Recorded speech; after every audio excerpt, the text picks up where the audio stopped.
সম্মানিত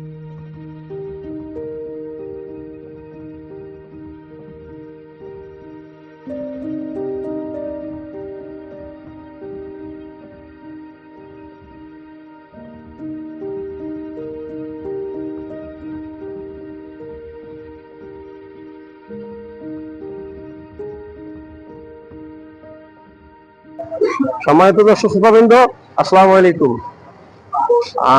green city বাংলাদেশের পক্ষ হইতে আপনাদের সবাইকে সুস্বাগতম জানাচ্ছি। এতদিন আমি আপনাদেরকে চিটাগং মেডিকেল কলেজ হাসপাতালের বিভিন্ন ভিডিও আপনার পেজে আপলোড করেছিলাম, তুলে ধরেছিলাম রোগীদের বিভিন্ন দুঃখ দুর্দশা এবং দুঃখময় রাতের কথাগুলো।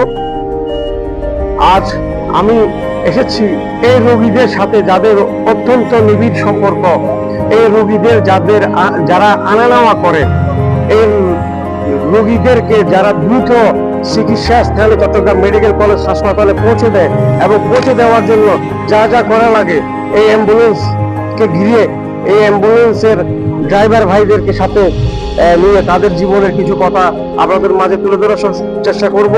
তো চলুন দর্শক, আমি এই পর্যায়ে যুক্ত হব এই অ্যাম্বুলেন্স পাড়ারই চট্টগ্রাম মেডিকেল কলেজের পাশে থাকা সারি সারি অ্যাম্বুলেন্স দাঁড়ানো অবস্থায় যে পার্কিং এ যে অ্যাম্বুলেন্স গুলো রয়েছে, এগুলিরই একজন ড্রাইভার আমার ভাই নাজিম ভাইয়ের সাথে। নাজিম ভাই, একটু আসেন। আপনি কেমন আছেন ভাই?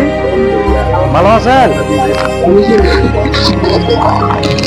হ্যাঁ নাজিম ভাই, আপনার বাড়ি কোথায়? দেশের বাড়ি ওইখানে চট্টগ্রাম পটিয়াতে। চট্টগ্রাম পটিয়াতে না? আচ্ছা, আপনি কয় বছর ধরে এই পেশার সাথে জড়িত আছেন? অ্যাম্বুলেন্স জগতে আমি ছোট থেকেই অ্যাম্বুলেন্স জগতে, যখন আমার হাফ প্যান্ট মানে শর্ট প্যান্ট যত মানে হচ্ছে আমি বাল্যকাল থেকে এই পেশার সাথে জড়িত আছি। আচ্ছা ভাই, আপনারা রোগীদেরকে যে বা অসুস্থ রোগীদেরকে আনা নেওয়া করেন, তো সেক্ষেত্রে কি আপনাদের কোনো প্রতিবন্ধকতা বা কি ধরনের ঝুঁকি আপনাদেরকে নিতে হয়, বা আপনারা কি ধরনের দ্রুত সাপোর্ট দেন? সাপোর্ট তো দিতে হবে, কারণ আমি তো একজন মানুষ। একটা রোগীর অ্যাটেন্ডেন্স যখন আমাদেরকে ফোন করে দ্রুত যাওয়ার জন্য, কারণ রোগীটা ইমার্জেন্সি, দ্রুত তাকে নিয়ে মেডিকেল আসতেই হবে। জীবন বাঁচানো ফরজ বিধায় আমরা নিজের জীবন ঝুঁকি রেখে এক কথায় আমরা যত সুন্দরভাবে আনা যায় এই পদক্ষেপ গুলো নিয়ে থাকেন। হ্যাঁ অবশ্যই, বুঝতে পারছি। আচ্ছা নাজিম ভাই, আপনি বলেন যে আপনি কি শুধু রোগীর ভাড়া মারেন নাকি মৃত লাশও বহন করেন? মৃত লাশও নিয়ে যেতে হয়। এটা কি মর্গ থেকে নিয়ে যান? মানে যে কোনো মরদেহ, যে কোনো এই ধরনের মরদেহ পরিবহন করতে গিয়ে আপনার জীবনে কি এমন কোনো কিছু ঘটনা স্মরণীয়, বরণীয় বা ভৌতিক কিছু বা কোনো প্রতিবন্ধকতার শিকার আপনি কি হয়েছেন? হয়েছেন? হ্যাঁ হয়। আপনি নিজে ফিল করছেন এটা? নিজে বলতে এমনি বলে ভিতরে যেটা ধরেন যে একটা লাশ নিয়ে গেলে রাস্তায় অনেক ধরনের প্রতিবন্ধকতা হইতে পারে, আমরা শুনে থাকি। এই ঘটনাটা কতটুকু? আমি দেখি নাই আজ পর্যন্ত। মানে আপনি ফেস করেন? আমি পাই না। তার মানে যে বলবে যে ভূতের কোনো কাহিনী আছে, তাকে আমার সামনে নিয়ে আসলে আমি ওনার থেকে প্রশ্ন করবো কিভাবে আপনাকে ভূতে ধরছে বা কিভাবে আপনার সামনে এরকম হয়েছে।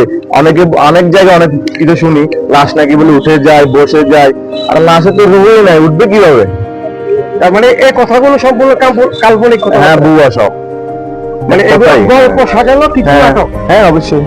আচ্ছা, তো এই ধরনের আপনি আজকে কয় বছর ধরে যুক্ত আছেন এই পেশায়? এই 17 বছর। 17 বছরে এই ধরনের কোনো অভিজ্ঞতা, বাজে অভিজ্ঞতা আপনার জীবনে হয় না? আমার কাছে এইরকম কোনো ভূতের আমি সামনে হয় নাই, এক কথাই। আপনি কি যে গাড়ি চালাইতেছে 17 বছর ধরে, আপনি তো নিশ্চয়ই হেল্পার থেকে ড্রাইভার হয়েছেন? হ্যাঁ, হেল্পার থেকে। তো এখন আপনার জীবনের সঞ্চয় কি? মানে কি আপনি কি একটা গাড়ির মালিক হইতে পারছেন? হ্যাঁ হয়েছি। গাড়ির মালিক আপনি এখন? না, এখন মালিক না। মালিক হইতে পারেন? মালিক হয়েছি, মন সরল তো। ওই ব্যবসা বাণিজ্য বলতে এই লাশের যে লাশগুলো নিয়ে যায় বা রুগী নিয়ে যায়, তারা আত্মীয় টাকা দিতে পারে না। গাড়ির সাথে আমার একটা মানবিক হ্যাঁ খরচের সাথে গাড়ির সাথে মিলতেছে না। তো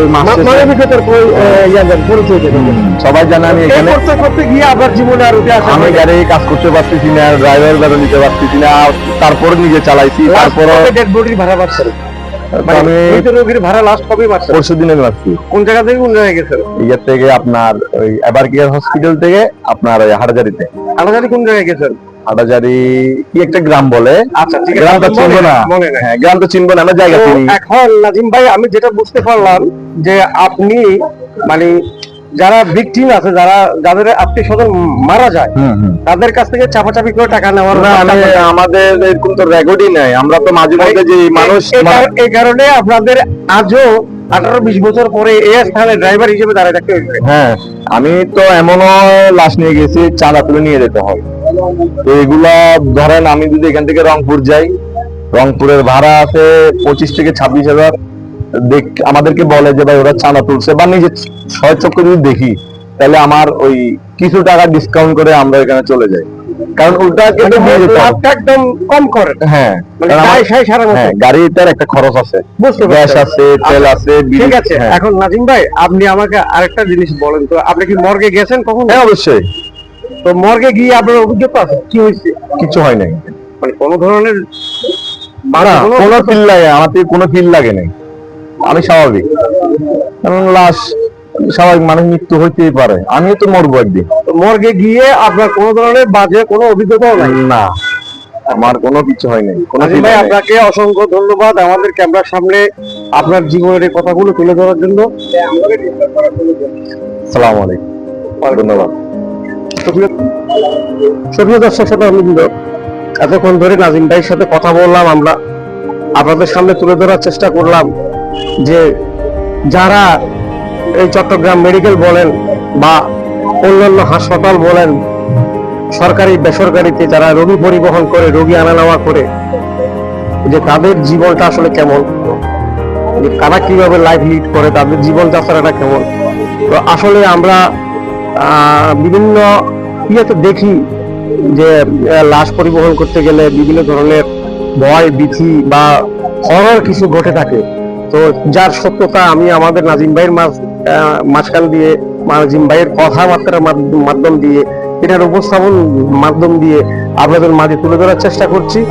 তো আসলে নাজিম ভাই একজন প্রফেশনাল, আজকে 18 থেকে 20 বছর উনি এই লাইনে আছেন। তো আপনারা ক্যামেরার সামনে সবাই তো দেখছেন নাজিম ভাই তার জীবনের কথাগুলো, তার কর্মের কথাগুলো, তার জীবন সংগ্রামের কথাগুলো আপনাদের মাঝে উপস্থাপন করেছে। একটা জিনিস আমাদেরকে বুঝতে হবে, জানতে হবে, সেটা হচ্ছে যে একজন অসুস্থ মানুষ, তাকে যত বেশি সেবা দেওয়া যায়, যত বেশি ভালো চিকিৎসা দেওয়া যায়, যত বেশি তাকে সান্ত্বনা দেওয়া যায়, তার মনোবল জোগানো যায়, এটাই হচ্ছে যে আসল কথা। কারণ একজন অসুস্থ মানুষ যখন খুব কঠিন দুরারোগ্য রোগে অসুস্থ হয়ে যায়, তখন তার সবচেয়ে বেশি প্রয়োজন হচ্ছে যে তার মনোবলটা। এই মনোবলটা আসলে আমরা পাশের মানুষগুলো খুব বেশি দিতে পারি না, আর দিতে পারি না বলেই আজ রোগগুলো আরো উচ্চ পর্যায়ে গিয়ে হয়তোবা রোগী প্রাণ হারান, বা হয়তোবা রোগী বিকলাঙ্গ হয়ে যান, বিভিন্ন ধরনের সমস্যা সৃষ্টি হয়। শুধু দর্শক শ্রোতাবৃন্দ, আজ এই পর্যন্তই, আপনাদের মাঝ থেকে বিদায় নিলাম। সবাই ভালো থাকবেন, সুস্থ থাকবেন, নিরাপদ থাকবেন।